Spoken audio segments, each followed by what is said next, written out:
Assalamualaikum warahmatullahi wabarakatuh. Baik, di sini saya Muhammad Febrian akan menjelaskan tentang sejarah dan perkembangan hadis. Sejarah pertumbuhan dan perkembangan pada masa prakodifikasi. 1. Perkembangan hadis pada masa Rasulullah SAW. Periode ini disebut Ashr al-Wahyi wa at-Tahwin atau masa turunnya wahyu dan pembentukan masyarakat Islam.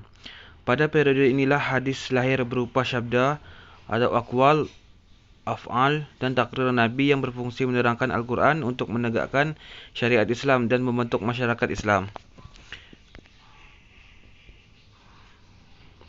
Hadis pada masa Khulafa ar-Rasyidin 11 Hijriah sampai 40 Hijriah. Periode ini disebut Ashr at-Tatsabut wa al-Iqlal min al-Riwayah atau masa membatasi dan menyedikitkan riwayat.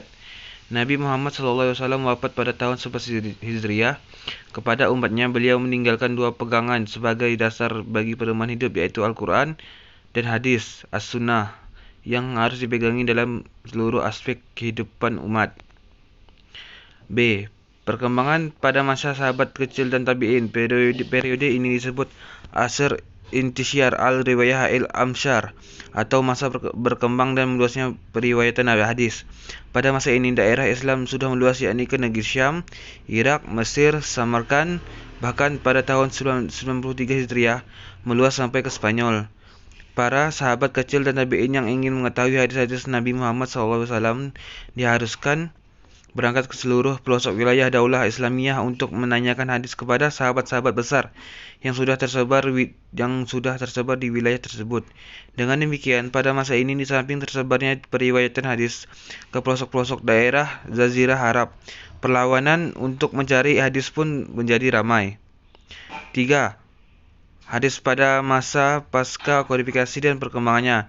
A. Periode masa pengumpulan dan pembukuan hadis. Periode ini disebut Asar al-Kitabah wa al-Tadwin atau masa penulis dan pembukuan.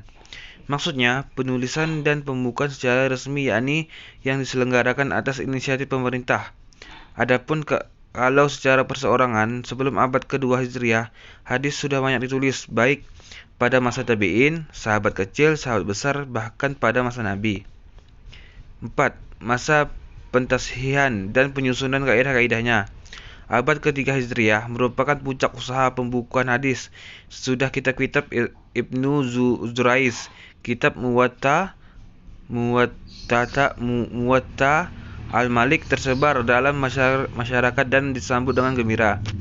Kemauan menghafal hadis, mengumpul dan membukukannya semakin meningkat dan mulailah ahli-ahli ilmu berpindah dari suatu tempat ke tempat lain, dari sebuah negeri ke negeri lain untuk mencari hadis.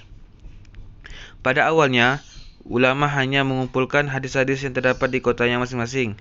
Hanya sebagian kecil di antara mereka yang pergi ke kota lain untuk berkepentingan pengumpulan hadis. Keadaan ini diubah oleh Al-Bukhari. Beliaulah yang mula-mula meluaskan daerah-daerah yang dikunjungi untuk mencari hadis.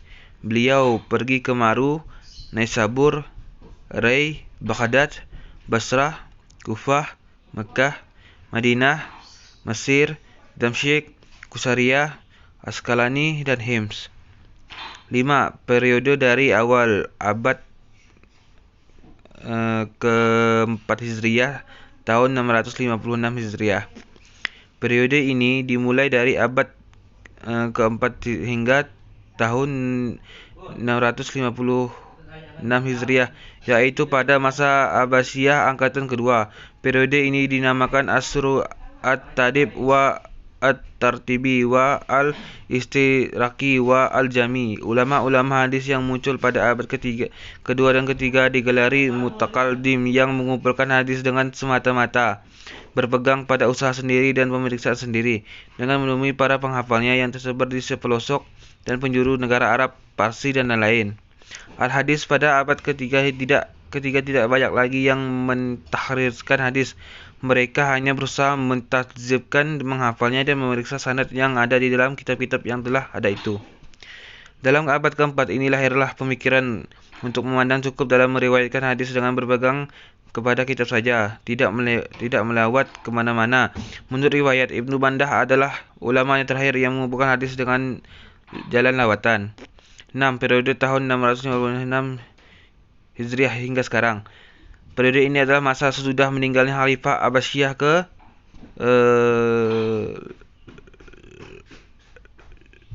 17 Al-Mu'tasim 656 Hijriah.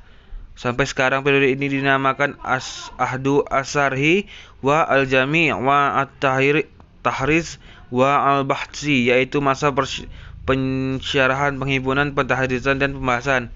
Usaha-usaha yang dilakukan oleh ulama dalam masa ini adalah menerbitkan isi-isi kitab hadis, menyaringnya dan menyusun kitab 6 kitab hadis, kitab tahriz, serta membuat kitab-kitab jami' yang umum.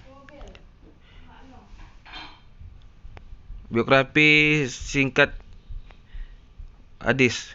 Ulama hadis. Biografi Imam Malik bin Anas dalam ilmu hadis. Imam Malik, nama lengkapnya adalah Abu Abdullah Malik ibn Anas bin Malik bin Abi Mair bin Amr bin Al-Haris bin Gaiman bin Husail bin Amral Haris Al-Ashabai Al-Madani. Imam Malik disebut juga sebagai imam yang kedua dari 4 serangkaian imam dalam Islam segi umur. Ia mendapatkan julukan Syekh al-Islam dan Imam Dar al-Hijrah. Ia berasal dari keluarga yang terhormat berstatus sosial tinggi. Kakeknya berasal dari Yaman yang bernama Abu Amir, ayahnya bernama Anas bin Alik. Baik, itu dari saya Muhammad Febrian, kurang lebihnya mohon maaf. Wassalamualaikum warahmatullahi wabarakatuh.